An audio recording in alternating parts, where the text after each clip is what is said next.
It's pretty widely accepted that if you want to improve as an improviser, one of the best things you can do is transcribe solos and play along to the recordings. And there are loads of videos and articles out there talking about how useful this is, but it can still be quite scary and difficult to know where to start.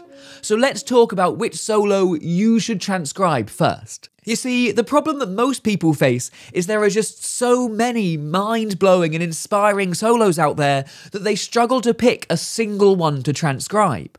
Or if they do pick one, it ends up being so difficult they give up way too early. If it's your first time transcribing, maybe don't pick a Michael Brecker solo. But if you keep a few simple things in mind while picking the solo to transcribe, you can give yourself the best chance of getting through it, learning a whole lot, and really improving your improvisations. The first and most important thing is to make sure it's a solo that you really enjoy listening to. The first time you transcribe something, it can be quite challenging, and it's going to involve listening and re-listening to the same phrase over and over. And if you don't really like the solo, that's going to be a really boring slog, and it's going to be so tempting to give up way too early. But if you really like the solo, it's going to be so much easier to stick with it.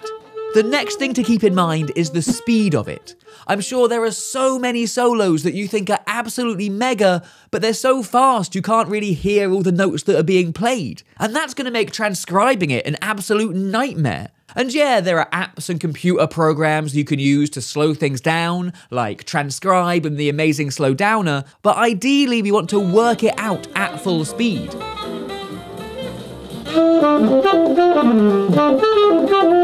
By all means, slow it down in practice.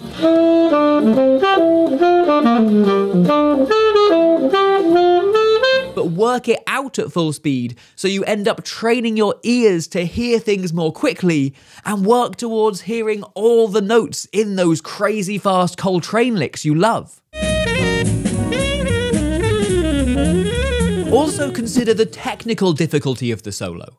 By all means, push yourself, but if it's too far beyond your current level, it's going to be really tempting to give up after only a couple of weeks. Now, if it's just one or two notes that are outside your current range, or one moment of a technique you're still working on, then absolutely go for it. You can always adapt those phrases or leave them out. But if, for example, you can't play any notes in the altissimo register of the saxophone, maybe picking a Melissa Aldana solo that spends a whole chorus up in the stratosphere isn't the best option.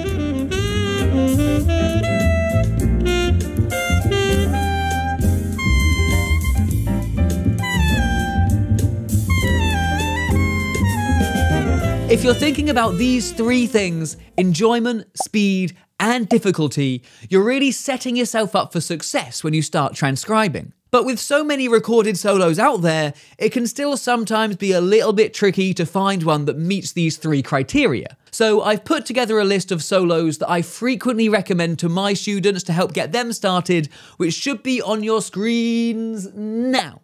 Obviously, liking the solo is the most important thing, so if you don't like any of these solos, don't transcribe them. But hopefully it gives you a starting point you can use to work out the solo that you want to transcribe. And whichever solo you start looking at first, it's going to be full of licks and bits of language that you can use to improve your own improvisations. So check out this video to find out the best way to practice those and really get the most out of your transcription.